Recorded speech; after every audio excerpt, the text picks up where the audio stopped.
তৃণমূলের সংহতি মিছিল, আদালতের দ্বারস্থ বিরোধী দলনেতা। মামলা দায়েরের অনুমতি বিচারপতি হরিশ টন্ডনের ডিভিশন বেঞ্চের। আগামীকাল শুনানির সম্ভাবনা।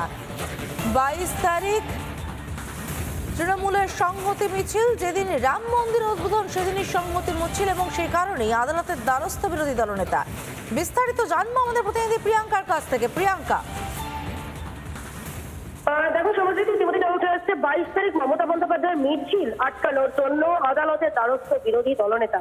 ওই দিন মমতা বন্দ্যোপাধ্যায় পার্ক সার্কাস থেকে মিছিল করলে সাম্প্রদায়িক সম্প্রীতি বিঘ্নিত হতে পারে বলে আশঙ্কা শুভেন্দু অধিকারী জনস্বার্থ মামলা দায়ের করার মামলা দায়ের করার অনুমতি দিয়েছেন বিচারপতি হরিশ টন্ডন ও বিচারপতি মধুরেশ প্রসাদের ডিভিশন বেঞ্চ।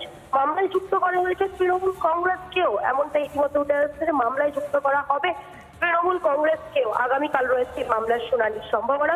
22 তারিখ অর্থাৎ 22 তারিখ রাম মন্দিরের উদ্বোধন এবং সেই দিনই মমতা বন্দ্যোপাধ্যায় অর্থাৎ তৃণমূল কংগ্রেসের যে মিছিলের কথা জানানো হয়েছিল, গতকালই সেই মিছিলের বিরোধিতা করে আদালতের দ্বারস্থ হয়েছেন বিরোধী দলনেতা শুভেন্দু অধিকারী।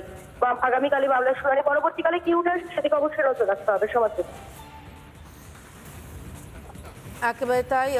ধন্যবাদ প্রিয়াঙ্কা। আপনাদের আরো একবার জানিয়ে রাখতে চাইব, 22 তারিখ রাম মন্দিরের উদ্বোধন এবং সেই দিন রাজ্য জুড়ে আরো অনেক কর্মসূচি অনেক আগের থেকেই ঘোষিত রয়েছে। সেই দিনই তৃণমূলের সংহতি মিছিল। আদালতের দ্বারস্থ হয়েছেন বিরোধী দলনেতা। মামলা দায়েরের অনুমতি বিচারপতি হরিশ টন্ডনের ডিভিশন বেঞ্চের। আগামীকাল শুনানির সম্ভাবনা। বিরোধী দলনেতা শুভেন্দু অধিকারীর আশঙ্কা, ওই দিন মমতা বন্দ্যোপাধ্যায় পার্ক সার্কাস থেকে মিছিল করলে সাম্প্রদায়িক সম্প্রীতি বিঘ্নিত হতে পারে। গতকালই তারই আশঙ্কা প্রকাশ করেছিলেন শুভেন্দু অধিকারী। শুনুন কি বলেছিলেন তিনি।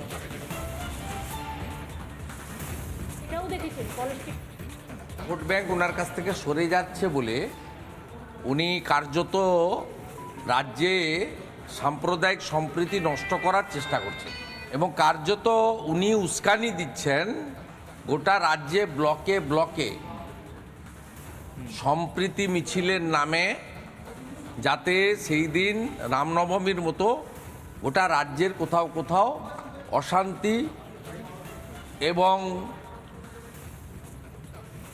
মানুষের জীবন থেকে শুরু করে ধনসম্পত্তির ক্ষতি হয়। পশ্চিমবাংলার মানুষের কাছে এটা ভেরি অ্যালার্মিং। রাজ্যের পুলিশ মন্ত্রী এবং শাসক দলের মুখিয়া তিনি এই ধরনের আগুন লাগানোর চেষ্টা করছেন। আমি মহামান্য রাজ্যপালকে বলবো উনি অবিলম্বে প্যারামিলিটারি ফোর্সেস ডিপ্লয়মেন্ট করার জন্য কেন্দ্রীয় সরকারকে জানান